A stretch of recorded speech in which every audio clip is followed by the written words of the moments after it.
जब धनुष तोड़ने वाला परशुराम जी को नहीं मिलेगा तब जनक जी के राज्य को उलट दिया जाएगा। उलटो मैं जहां लगी तो राजू, जनक जी के राज्य को उलट दिया जाएगा। लेकिन कब? जब परशुराम जी को धनुष तोड़ने वाला नहीं मिलेगा तब। मैंने विचार किया कि परशुराम जी की मूल समस्या है धनुष तोड़ने वाले की खोज। अगर धनुष तोड़ने वाला परशुराम जी को मिल जाए तो सही राजा नहीं मारे जाएंगे, जनक जी के राज्य को उल्टा नहीं जाएगा। लेकिन ये सब तभी संभव है जब धनुष तोड़ने वाला परशुराम जी को मिल जाएगा। बड़ी समस्या है। मैंने विचार किया कि परशुराम जी को धनुष तोड़ने वाला अभी तक मिला क्यों नहीं? तो उसका सीधा कारण है, समाज में लाखों की भीड़ हो, लाखों की, और उन लाखों की भीड़ में हमें जिसकी खोज हो, हम जिसको खोजना चाहते हो, दृष्टि हमारी उसी पर होनी चाहिए। लेकिन परशुराम जी ने समाज में सबको देखा और जिसको देखना चाहिए उसको नहीं देखा। परशुराम जी क्या देख रहे हैं? सुनत वचन फिर अनत निहारे, देखे चाप खंड मही डारे। परशुराम जी की दृष्टि है धनुष पर, और धनुष कैसा है? तो धनुष है खंड, देखे चाप खंड, धनुष है खंड। जानना चाहते हैं धनुष तोड़ने वाले को, तो परशुराम जी की जानकारी के लिए मैं यह बता दूं कि जिसने धनुष तोड़ा है, धनुष तोड़ने वाला खंड नहीं है। धनुष तोड़ने वाला क्या है? तो प्रमाण मिलता है ज्ञान अखंड एक सीता वर। जो सीता का वर है, जो सीता का पति है, और संयोग की बात यह है कि जो सीता का पति है वही धनुष तोड़ने वाला है। ध्यान देना, जो सीता का पति है वही धनुष तोड़ने वाला है, और सीता का पति अखंड है। तात्पर्य यह है कि धनुष तोड़ने वाला अखंड है, परशुराम जी की दृष्टि खंड पर है। तो मेरा विचार ये, हमारी जानकारी में जहां तक हमने जाना है कि जब तक दृष्टि खंड पर रहेगी, ध्यान देना, बड़े सुधी सोता बैठे, क्योंकि समय कम है तो संवाद अच्छा हो, कम समय में हो। जब तक दृष्टि खंड पर रहेगी तब तक हमें अखंड की प्राप्ति होने वाली नहीं है। जैसे इसको थोड़ा और सरल करते, कोई व्यक्ति ये चाहे कि संसार में रहने वाले व्यक्ति को भगवान की प्राप्ति हो जाए। किसकी?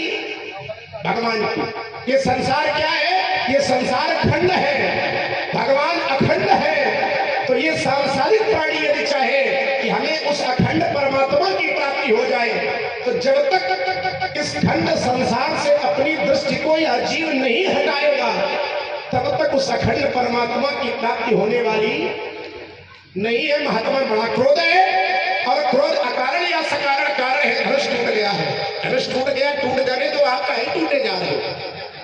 धनुष तो टूटा है, अरे धनुष टूट गया, टूटने दो महाराज, कोई आपत्ति नहीं धनुष के टूटने पर। क्यों?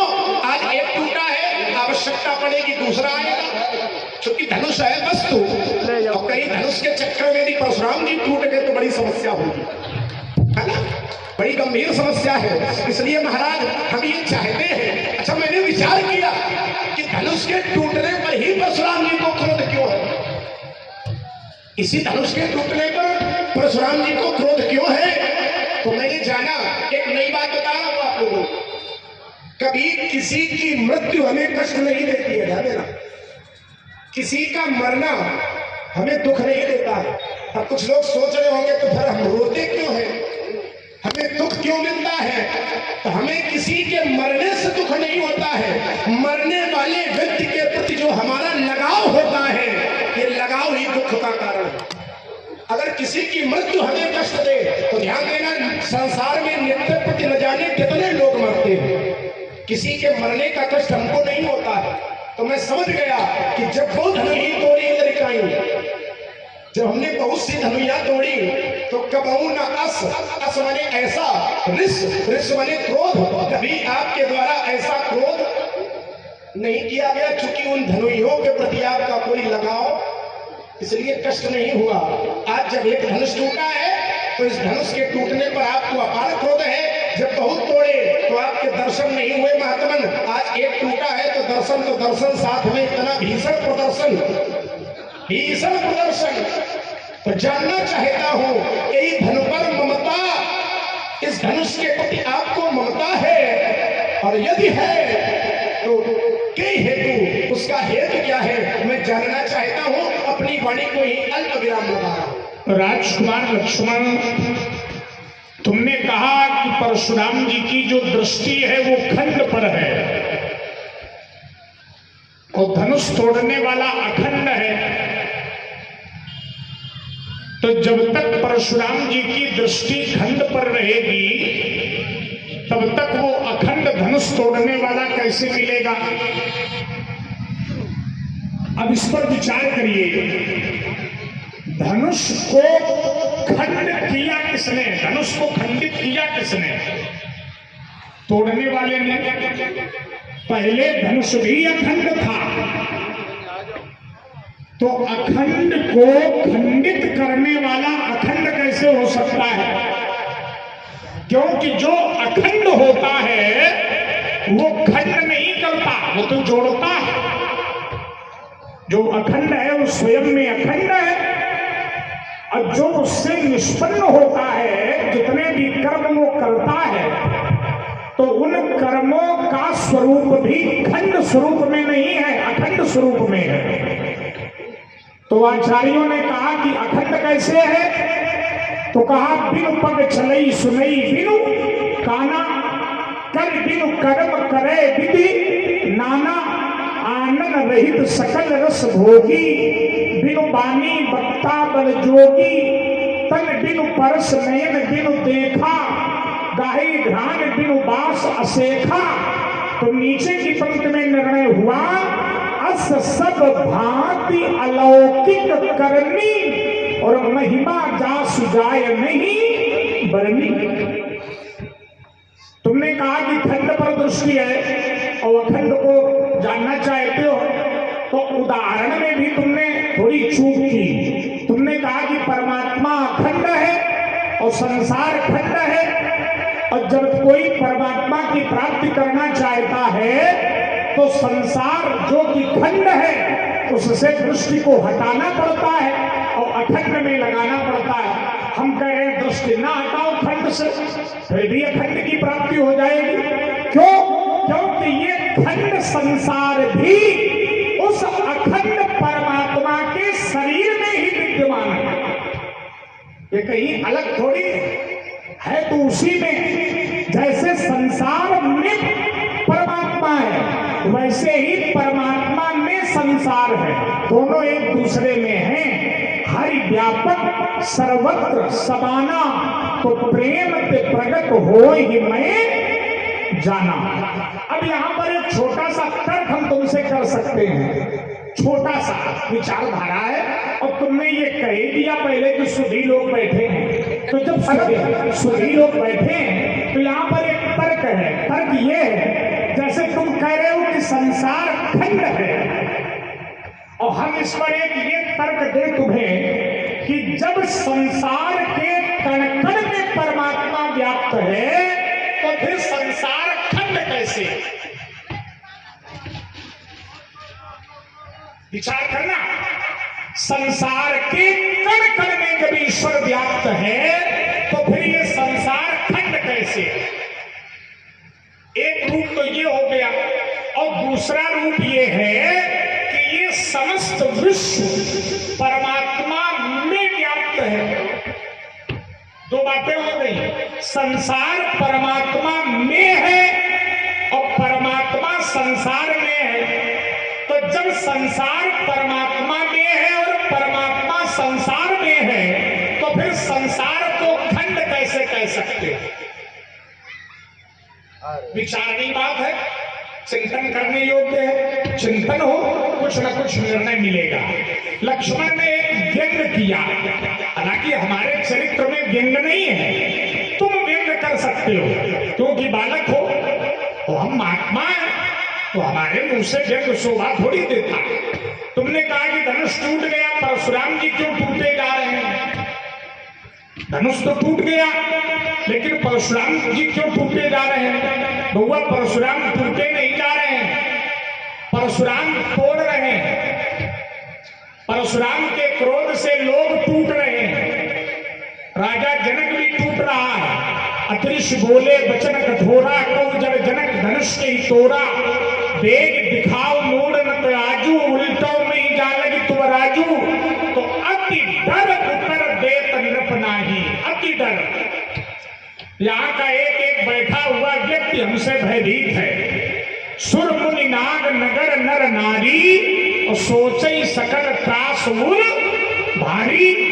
और तुम हमसे कह रहे हो कि परशुराम जी क्यों टूटे जा रहे हैं? तो हम टूट नहीं रहे, हमारा क्रोध यहाँ पर व्यापक हो चुका है। सुर मुनि नाग नगर नर नारी, सीता भी भयभीत है, तो हम टूटने वाले कहाँ हैं? उस दृष्टि से हमें भी देखो तो कुछ देख करके पाओगे। अब तुमने कहा कि वो लगाव होता है, कोई नष्ट हो गया तो किसी के नष्ट हो जाने पर हमें दुख नहीं होता है, जो हमारा उससे लगाव है।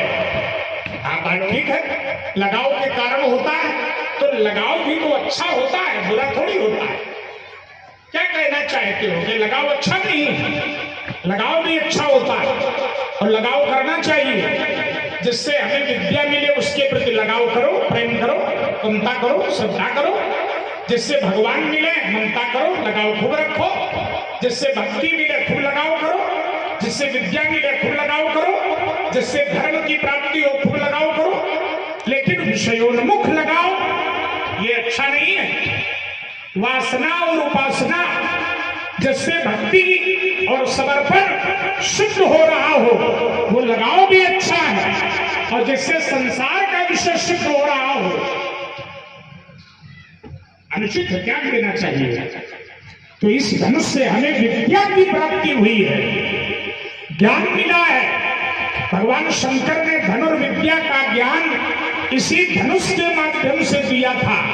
तो इसके प्रति हमारा लगाव है लगाव, लेकिन वो लगाव श्रद्धा के रूप में है, ममता के रूप में नहीं है। प्रश्न तुम्हारा ममता का है, लेकिन हमारा लगाव ममता के रूप में नहीं, श्रद्धा के रूप में है। क्योंकि ममता से ज्ञान नहीं मिलता, श्रद्धा से ज्ञान मिलता है। श्रद्धावान लभते ज्ञानम, जो श्रद्धावान मनुष्य है वो ज्ञान को प्राप्त करता है। इसलिए रेंद्र बालक कालवश बोलक तो हिन स्वभार, और धनु ही शंकर पुरारी धनु विदित सकल संसार। सही हमारा जहां से आप विराम है वैसे में प्रारंभ हो रहा हूं। आपने कहा कि लक्ष्मण मुझे इस धनुष के प्रति श्रद्धा है, ध्यान देना, मुझे इस धनुष के प्रति श्रद्धा है, ममता नहीं है। क्योंकि हमें इस धनुष के माध्यम से ज्ञान मिला है। क्या मिला है भैया? कुछ न कुछ मिला है। और नियम यह कहता है, जाते कछु निज स्वार्थ होई निज, जिससे हमें कुछ अपना स्वार्थ सिद्ध होता है। तो जाते कछु निज स्वार्थ होई, तो नियम कहता है तापर ममता कर सब। भैया कोई छूटा? कोई नहीं छूटा, ठीक है ना? पहली बात का उत्तर। दूसरी बात, आप कहते हो कि लक्ष्मण जब वो परमात्मा अखंड है, अब परमात्मा की जितनी भी करनी है, तो कहा अस सब भांति अलौकिक, सारी करनी जो है वो अलौकिक है, करनी परमात्मा की दिव्य है। तो फिर ये संसार खंड कैसे हो गया? महाराज संसार खंड ऐसे हो गया कि परमात्मा संसार को बनाता है, लेकिन उस बनाने में परमात्मा का हाथ तो है ही। लेकिन परमात्मा ने स्वयं कहा यह संसार कैसे बना है? तो कहा मम माया संभव संसारा, मेरी माया से यह संसार संभव है। और संसार का प्रत्येक जीव माया से ग्रसित है। व्यापी रहे संसार मोह माया कटक प्रचंड।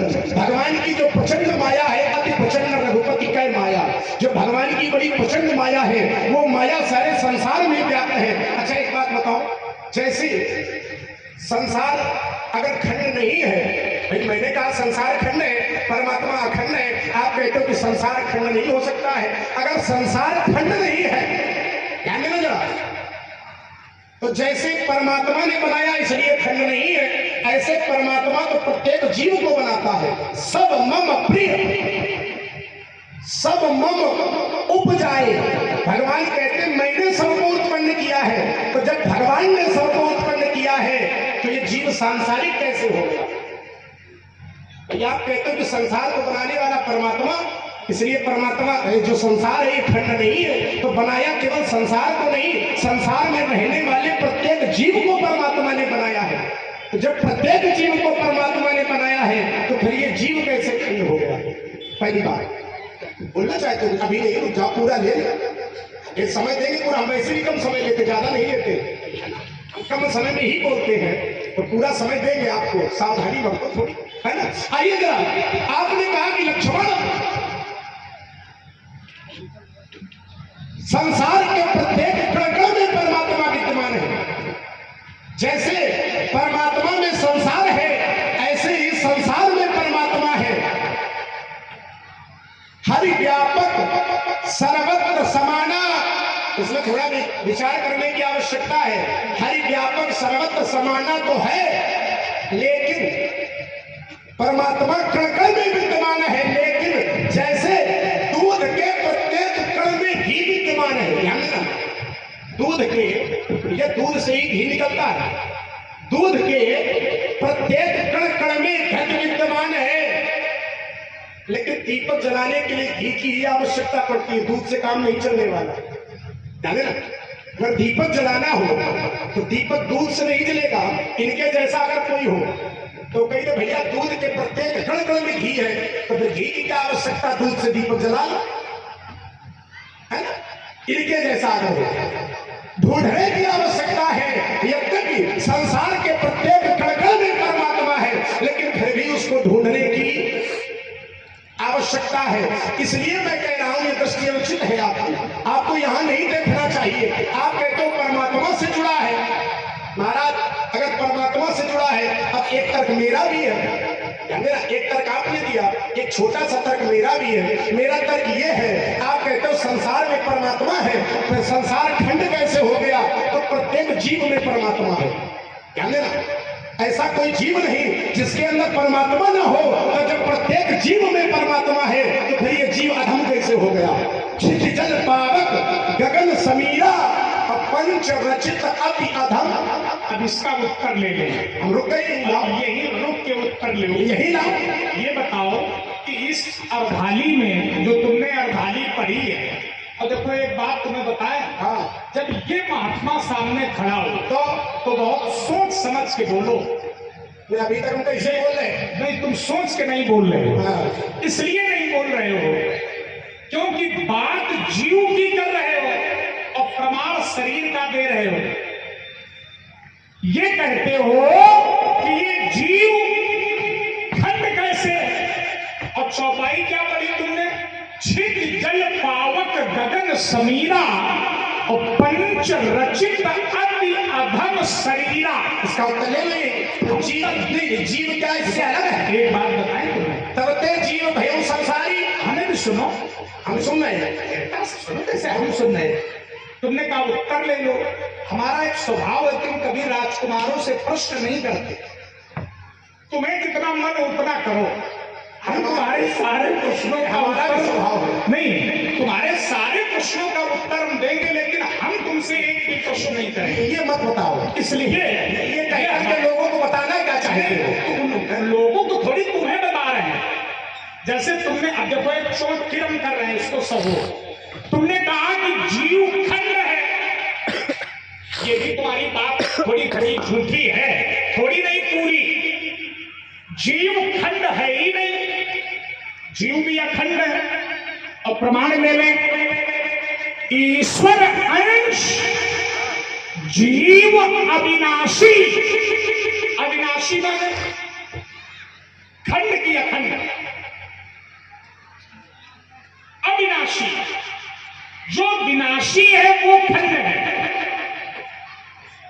लेकिन जीव तो कहा नैनम छिंदंत शस्त्र नैनम दहति पावकः न चैनम क्लेदयन्त्यापो न शोषयति मारुतः। तो पहली गेंद तो हमारी ये ले लो, अब दूसरी गेंद लो, हम जो दे रहे हैं तुम्हें।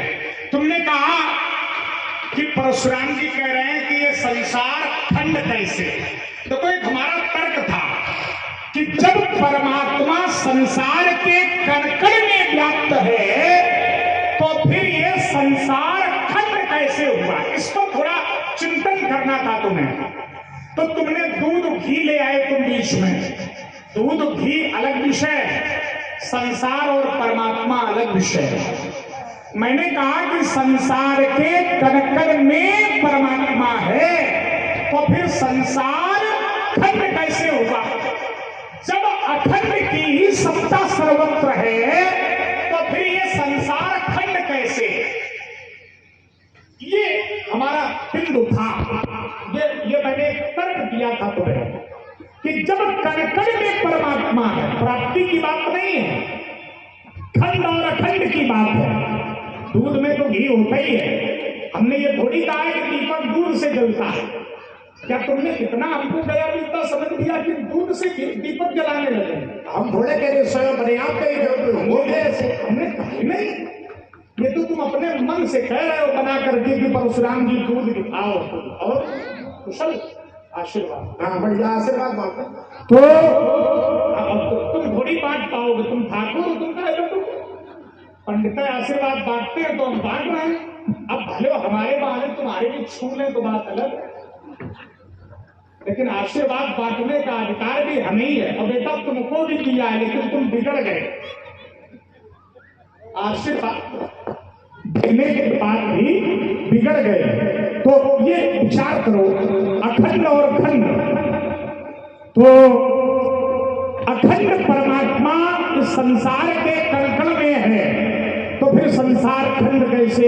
एक बात, दूसरी बात, संसार भी परमात्मा से उत्पन्न है, ध्यान देना, संसार भी परमात्मा से उत्पन्न है और जो परमात्मा से उत्पन्न होता है वो भी पूर्ण ही होता। इसका भी एक प्रमाण ले लें तो वेद भगवान कहते हैं ओम पूर्णमदः पूर्णमिदं पूर्णात् पूर्णमुदच्यते पूर्णस्य पूर्णमादाय पूर्णमेवावशिष्यते। पूर्ण है यह, पूर्ण है वह। यह माने परम ब्रह्म, वह माने कार्य ब्रह्म यानी संसार। पूर्णमदः पूर्णमिदं पूर्णात् पूर्णमुदच्यते, पूर्ण से पूर्ण ही प्राप्त होता है और पूर्णस्य पूर्णमादाय, पूर्ण से यदि पूर्ण को निकाल लें तो भी खंड नहीं बचता। क्या बचता है? पूर्णमेवावशिष्यते। तात्पर्य पूर्णम एव अवशिष्यते, पूर्णम एव माने ही, अवशिष्यते माने शेष बचता। तो इसमें दो धाराएं। चलिए इसी का उदाहरण हो जाए। आपने कहा कि संसार के प्रत्येक कण-कण में परमात्मा विद्यमान है, फिर ये संसार खंड कैसे हो गया? परमात्मा से ही संसार है। चलो हमारी बात ना मानो, आइए मैं प्रमाण दे रहा हूँ और वहां आप भी पहुंचेंगे। जहां मैं प्रमाण पढ़ रहा हूँ वहां आप पहुंचेंगे क्योंकि आप उस क्षेत्र के जानकार हैं। तो आइए एक प्रमाण है, गोकर्ण महाराज अपने पिताजी को समझा रहे हैं और कह रहे हैं क्या? बोले पिताजी देहे स्थिमान सर्वधिरे अभिमतिम त्यजत्वम। ये शरीर कैसे बना है? तो कहा देह अस्थिमान सर्वधिरे। इस शरीर में क्या है? अस्थियां हैं, मांस है, रुधिर है। देहे स्थिमान सर्वधिरे अभिमतिम त्यजत्वम जाया सुता दिस सदा ममताम विमुंच। और आगे वाली पंक्ति क्या है जानते हो? पश्या निसम जगदिदम क्षय भंगनिष्ठम। ये संसार कैसा है इसका अर्थ स्वयं का उत्तर मिल जाएगा। करें अगर रुक जाओ। हाँ, अगर ये संसार परमात्मा से निकला है, आपका मतलब ये है कि अगर परमात्मा अखंड है तो ये संसार भी अखंड है, ठीक है ना? अगर ये संसार अखंड है तो फिर ये न कहा जाता पश्या निसम जगदिदम क्षण भंगनिष्ठम। क्या इसका अर्थ है? पश्यानिशम जगदिदम जगत इदम, ये जो संसार है विच्छेद हुआ। विच्छेद तभी होगा जब विच्छेद होगा। पश्यानिशम जगदिदम क्षण भंग निष्ठम। संसार कैसा है? नहीं, ये क्षण भंग निष्ठम का अर्थ क्या होगा? अगर रुका करो तो फिर सुना करो। सुनाओ तो इसका सीधा अर्थ कर दो। इसमें ये अर्थ इस पंथ का नहीं है कि संसार कैसा है। क्या यही अर्थ है? अच्छा करो इसका। तुम तो इस पुराण के आचार्य हो, इस पुराण का ये हमको नहीं बताओ, हम आचार्य हैं क्या है? इसीलिए कह रहे हैं हमको सीधे अर्थ बताओ। हमें भी तो समझो। हाँ तो क्या अर्थ करो जरा। पश्यानिशम जगत, पश्यानिशम, तो पश्य माने देखो, देखो। हाँ देखो हाँ, है नहीं। अच्छा है तो देखो क्यों? समझो, यही तो कह रहे हैं। जैसे अंदर संसार में जग बेखर, ये संसार क्या है? संसार क्या है? संसार दृश्य दृश्य है। जग बेखर तुम देखनिहारे, परमात्मा इस संसार को देखने वाला है।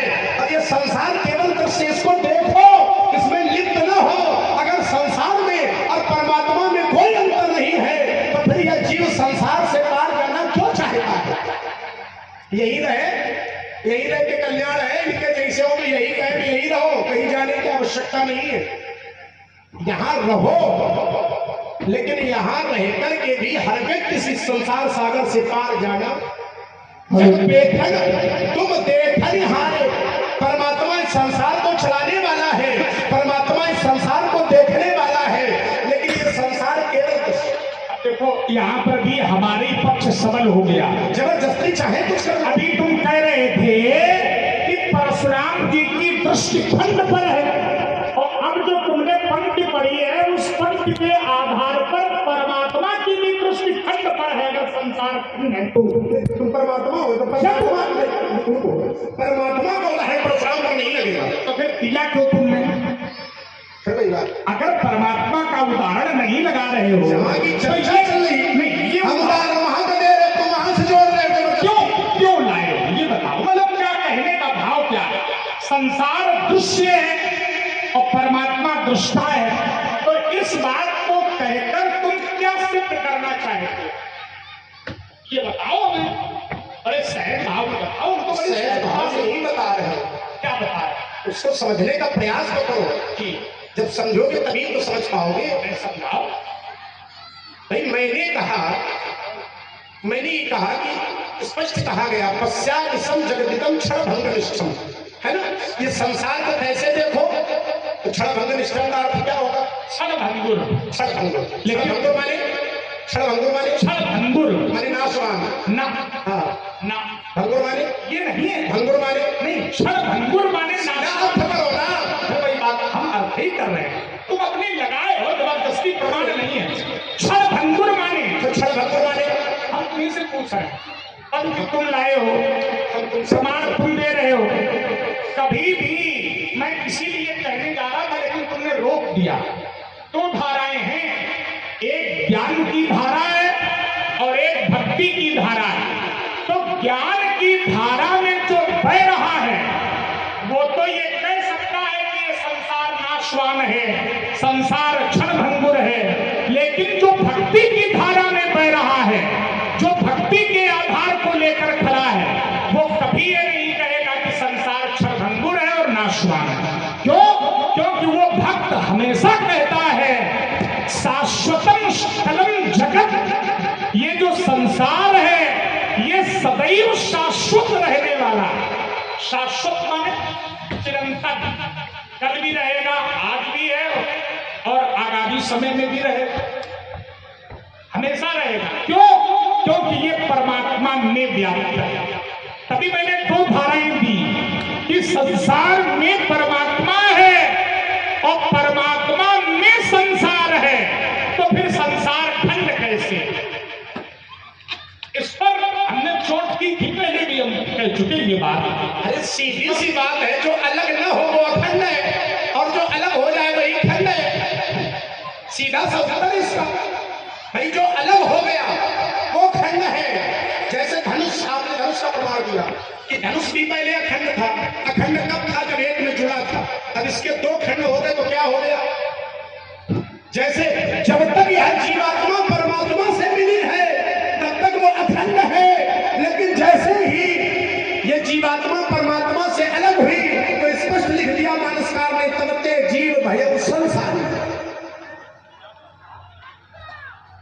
कि सांसारिक कैसे हो जाता है, अलग नहीं? सांसारिक हो गया तो क्या मतलब? अलग हो गया ना, अलग हो गया तो खंड है। सांसारिक होना माने खंडित होना। खंड का अर्थ क्या है? हमारी भी समझो पहले। हमने क्या तुमसे पूछा? ईश्वर अंश जीव अविनाशी। तुम्हारी समझते रहे, तुम हमारी न समझो। नहीं, हम तुम्हारी समझ रहे हैं, लेकिन तुम केवल कह रहे हो, प्रमाण नहीं दे पा रहे हो। प्रमाण कैसे? और मैं प्रमाण दे रहा हूँ। मैंने गीता का एक श्लोक पढ़ा, नैनम छिंदन्ति शस्त्राणि नैनम दहति पावकः। तो फिर जीव खंड कैसे? फिर अदाली भी पढ़ी, ईश्वर अंश जीव अविनाशी। जीव अविनाशी है कब तक? तो फिर खंड कैसे? जीव अविनाशी है कब तक? कब तक? ऐसा रुक जाना। हमने क्या कहा? ईश्वर अंश जीव अविनाशी। ईश्वर का अंश है ये जीव, ठीक है, लेकिन अखंड तब तक है जब तक ईश्वर में है, और जब ईश्वर से अलग होता है तब वही खंड हो जाता है। ये उत्तर है। नहीं, ये नहीं, इसका प्रमाण नहीं तुम्हारे पास। अच्छा, इसमें एक धारा मैं और दे रहा हूं। आत्मा अखंड है या खंड है? आत्मा अखंड है या खंड है? अखंड। अखंड। हाँ। और ये जीव क्या है? आत्मा ही तो है। परमात्मा का अंश ही आत्मा है, और वो आत्मा और परमात्मा ये दोनों पक्षी शरीर में रहते हैं। तो हम ये मान लेंगे कि शरीर अखंड है, अखंड है, शरीर विनाशी है। शरीर मिलता है, छूट जाता है, शरीर का निर्माण होता है, विनाश होता है। तो शरीर तो खंड हो सकता है, लेकिन जीवात्मा कभी भी खंड नहीं हो सकती, क्योंकि अयम आत्मा ब्रह्म, प्रज्ञानम ब्रह्म, सोहमस्मि और अहम ब्रह्मास्मि। ये चार वेदों के चार महावाक्य हैं, और ये चारों महावाक्य ये सिद्ध कर रहे हैं कि आत्मा का स्वरूप अखंड है, लेकिन शरीर का रूप खंड है। बोलना है कुछ? बिल्कुल बोलो। नहीं, हम तो बोलेंगे।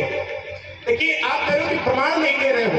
अब कोई हमारी बात को न समझे तो इसका तात्पर्य यह नहीं है कि हमारी बात ठीक नहीं है ना? आप नहीं समझ पा रहे हो, ये आपका विषय है भाई। आप कह रहे हो कि आप कह रहे हो कि ये संसार खंड है, इसका कोई प्रमाण नहीं दिया। मैंने कई प्रमाण पढ़े, आप कहते हो कि आत्मा अखंड है, तो मैंने ये भी कहा कि जब तक ये आत्मा परमात्मा में है ना, जब तक ये आत्मा परमात्मा में है तब तक वो अखंड है। लेकिन जब ये आत्मा परमात्मा से अलग होती है, आप कहते हो कि संसार में आती, इसका कोई प्रमाण? तो मैंने सीधा प्रमाण को आपका बताते हैं, जीव भयऊ संसारी माने। परमात्मा के लिए कहीं सांसारिक शब्द का प्रयोग नहीं है। आप कहते हो आत्मा परमात्मा में अंतर नहीं है, परमात्मा अखंड है तो आत्मा भी अखंड है। अगर परमात्मा और आत्मा दोनों अखंड है तो आत्मा के लिए सांसारिक शब्द का प्रयोग है, लेकिन परमात्मा के अंदर कहीं सांसारिक शब्द का प्रयोग हो तो इसका एक प्रमाण दे दो। अरे परमात्मा तो सांसारिक भी है और असंसारिक भी। सांसारिक का एक प्रमाण पढ़ दो। न विद्यते यस्य जन्म कर्म वा न नाम रूपे गुण दोषेव वा तथापि लोकाप्य संभवायः समायया ताननुकान रक्षति। संसार में रहता है, संसार के नियमों का पालन करता है, सांसारिक है। सांसारिक नहीं है, संसार में रहता है, लेकिन संसार में रह करके भी, अभी प्रमाण थोड़ी देर पहले आपने पढ़ा था क्या? तो कहा अस सब भांति अलौकिक करनी। यद्यपि संसार में रहता है, लेकिन उसके जितने कृत्य हैं वो सब असंसारिक है। अच्छा, ये जो अस सब भांति अलौकिक करनी है, ये अलौकिक माने असंसारिक हो गया। तुम खुश हो गए इस बात में? हम खुश तो हैं नहीं, हमारा स्वभाव खुश इसलिए बचन लखन मुस्कुराने। हमारी सहजता को हमारी कमजोरी न समझो, मुस्कुरा ही रहे, इसीलिए कह रहे हैं अस सब भांति अलौकिक करनी। ये सगुण साकार का उदाहरण है या निर्गुण निराकार का उदाहरण? अच्छा, सगुण निर्गुण में कोई अंतर है? हाँ ना है। अगुण अरूप अलग अज जोड़ी तो भगति प्रेम बस सगुण सो। यही अंतर। सो माने वही, कौन वही जो निर्गुण है वही सगुण है। तो जब जो निर्गुण है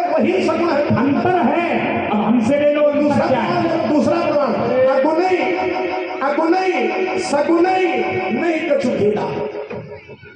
अगुण और सगुण में कोई भेद है, भेद है। लाओ भेद नहीं, सुनो, हम बता रहे भेद है। सुनाओ तो।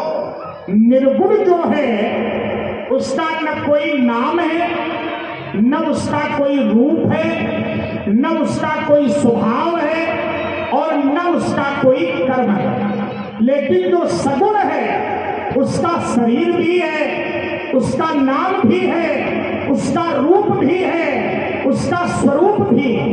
जैसे बर्फ और जल, यद्यपि जल से ही बर्फ बनती है और बर्फ को यदि ताप दे दिया जाए तो वही बर्फ जल के रूप में फिर परिणित हो जाता है। तो जल ही बर्फ बनता है, लेकिन क्या जल और बर्फ में अंतर नहीं? हाँ, ये बता रहे हैं। ये नहीं, सभी बताएंगे, समझो। हाँ, हम स्पष्ट कर रहे हैं। जल से ही बर्फ बनती है, जल से नहीं, से हटा दो, जल ही बर्फ बनती है। लेकिन क्या जल और बर्फ एक ही है? जिसको अभी अभी अभी तुम हमें उपदेश दे रहे थे, थोड़ा हमारा भी ले लो। लाओ तो, हमें कुछ तो जिसको जल की आवश्यकता है, क्या उसको बर्फ दे सकते? अब सोचो जरा, और इसको गहराई में हम ले आए, थोड़ा हमारे साथ और गहराई में आओ। जल ही बर्फ बनती है, जल ही बर्फ के रूप में परिणित होता है और जल ही भाप के रूप में परिणित होता है। तो जल के तीन स्वरूप हो गए, एक तो जल, दूसरा बर्फ और तीसरा भाप। है एक ही तत्व, मूल में जल ही है, लेकिन रूप अलग अलग हो गया। भाप अलग हो गया और बर्फ अलग हो गया और जल अलग हो गया। जिसे भाप देनी हो और उसे अगर बर्फ दे दोगे तो क्या होगा? तत्व एक ही है, लेकिन फिर भी अंतर है। क्या अंतर है? जो सगुण साकार है वो सांसारिक नियमों का अनुपालन करता है, लेकिन जो निर्गुण निराकार है उसके ऊपर किसी भी नियम का कोई प्रभाव नहीं। सगुण साकार जब इस धरती पर आता है तो माता को मां कहता है, पिता को पिता कहता है, भाई को भाई कहता है, पत्नी को पत्नी कहता है और सबका सम्मान करता है।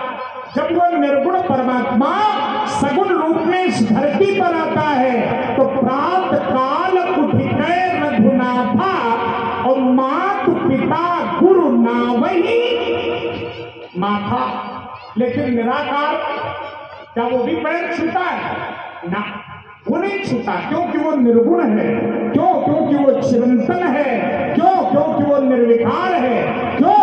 क्योंकि वो निर्लेप। चलिए महाराज, इसका उत्तर लीजिए। आप कहते हो जो निर्गुण होता है उसका ना कोई नाम है ना कोई रूप है, जब वो सगुण बन जाता है तो उसके सारे संबंध है।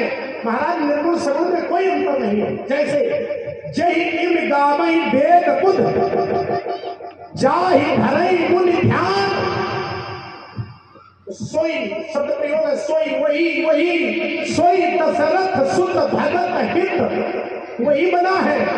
तो अंतर कहाँ रह गया? जैसे अब आइए दूसरा प्रमाण दे दो इसका, जो आप घुमाने का प्रयास कर रहे हो। देखिए होता क्या है, जैसे परमात्मा इस संसार में आता तो है, लेकिन नाना प्रकार के वेश बनाता है, आता भी है, वेश भी बनाता है, लेकिन वो बनता नहीं है।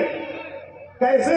तो उसका प्रमाण मिला तो कहा जथा अनेक वेश धरि नृत्य करे नट कोई, अब जोई जोई भाव दिखावे पर आपन होए ना सोई।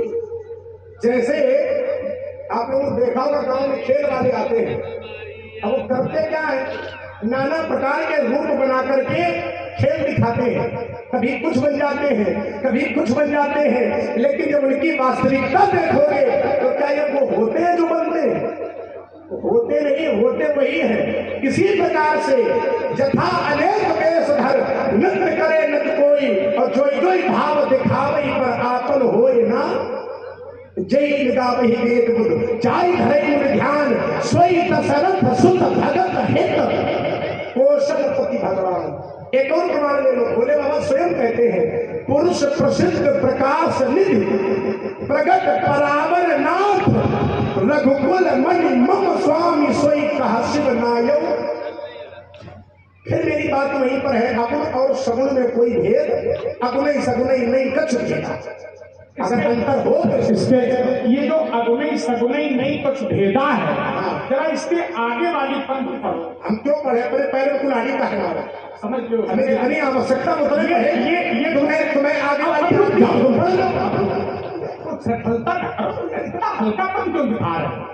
ये हल्कापन बड़े तो तुम देख लो। आपने कहा, हमने कहा कि अगुणे ही सगुणे ही नहीं कछ भेदा। जरा इसके आगे की पंक्ति पढ़िए तो देखो लक्ष्मण के मुख से क्या निकला। लक्ष्मण के मुख से अपनी हार निकली। हार नहीं सुन तो ले। लक्ष्मण ने कहा कि हम अपने पैरों से ही अपने पैर पर कुल्हाड़ी क्यों मारे। इसका मतलब क्या है? इसका मतलब ये हुआ कि कहीं न कहीं लक्ष्मण का पक्ष निर्बल है। इसको करो, अगर सबल होता ऐसा थोड़ा हो जाएगा। क्यों भाई, ऐसा थोड़ा निर्बल हो जाएगा हमारे कहने से। इसलिए है क्योंकि अगुणे ही सगुणे ही नहीं कछ भेदा। ये सिद्धांत नहीं है, ये मत है। और मत को तुम सिद्धांत मान बैठते हो। सिद्धांत क्या है? मत ये है लेकिन सिद्धांत नहीं है। बारी बीच इव गावहि वेदा, ये आगे वाली पंक्ति है। अगुणे ही सगुणे ही नहीं कछ भेदा और बारी बीच, बारी माने चल और बीच माने तरंग। बीच माने मत नहीं, बीच माने तरंग। बारी बीच इव, बारी माने जल और बीच माने तरंग।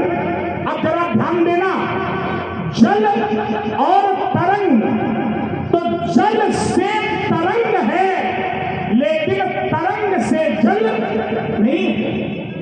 तरंग की सत्ता जल से है, इसलिए जल अलग हो गया और तरंग अलग हो गया। और समझ लो और इसको सरल कर दे। जैसे हवा चली तो हवा के चलने पर, वायु के बहने पर जल में तरंगे तो आती हैं, लेकिन जब वही वायु शांत हो जाती है तो जल तो रहता है लेकिन तरंगे समाप्त हो जाती हैं। ऐसे उदाहरण लाओ तो हमें भी कुछ अच्छा लगे।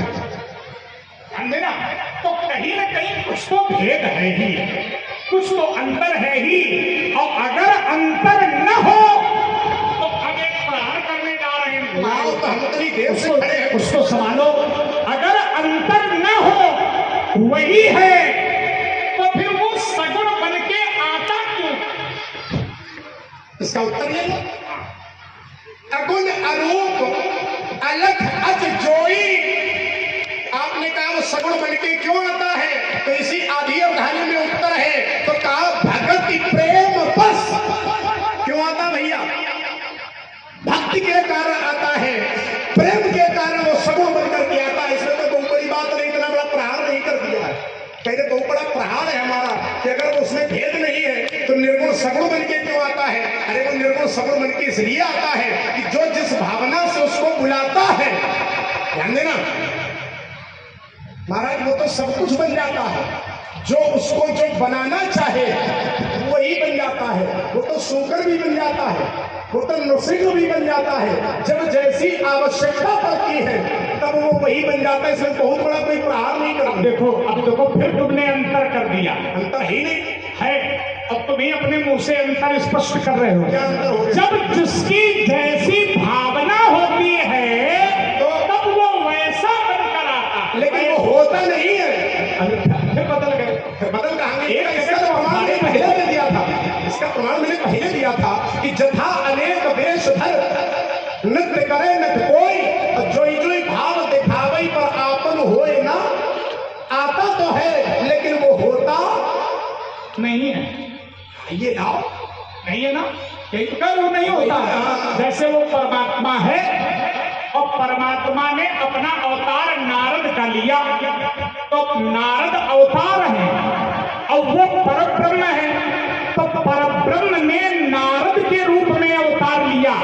अब जरा यहां उत्तर करना, नारद अवतार है और वो परब्रह्म है, माने वो अंशी है और नारद अंश है, तो अंश और अंशी में अंतर हुआ कि नहीं?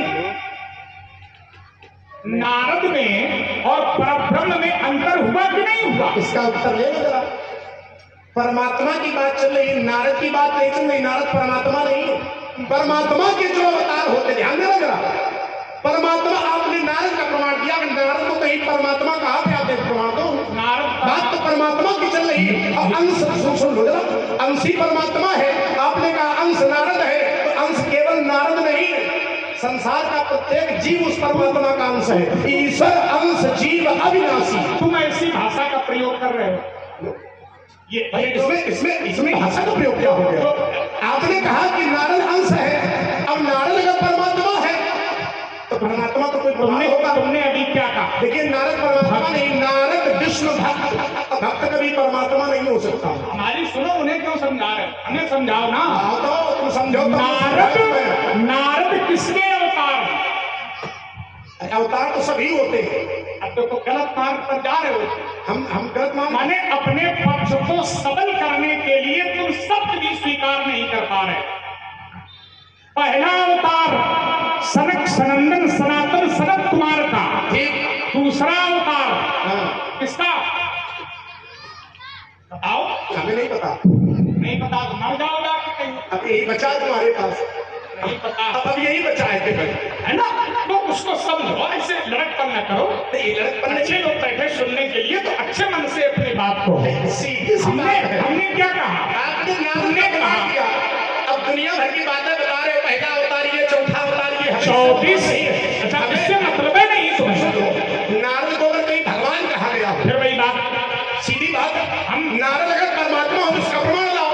नारद के लिए भक्त शब्द का प्रयोग है, नारद विष्णु भगत पुण्य ज्ञानी। हम केवल ये पूछ रहे हैं कि 24 अवतारों में नारद का अवतार है या नहीं? रही बात, परमात्मा हमारी बात का उत्तर नहीं करेगा। सब होते हैं, ईश्वर जीवन। चलो तुम जाओ, गुल्ली डंडा खेलो, कहीं हमारे चक्कर में पड़ो। और एक बात बता दें, हम जो पूछेंगे उसका उत्तर बड़ी देर में निकलता है राजकुमार। चक्कर में रहना, ये ध्यान रखो।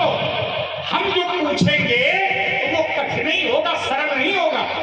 24 अवतारों में नारद का अवतार है, परमात्मा ने नारद के रूप में अवतार लिया, परमात्मा ने नर नारायण के रूप में अवतार लिया, परमात्मा ने कपिल के रूप में अवतार लिया, परमात्मा ने वाराह के रूप में अवतार लिया, परमात्मा ने यज्ञ के रूप में अवतार लिया, परमात्मा ने ऋषभ देव के रूप में अवतार लिया, परमात्मा ने पृथु के रूप में अवतार लिया, परमात्मा ने नील के रूप में अवतार लिया। ये कितने अवतार? कृपया ध्यान दें। 200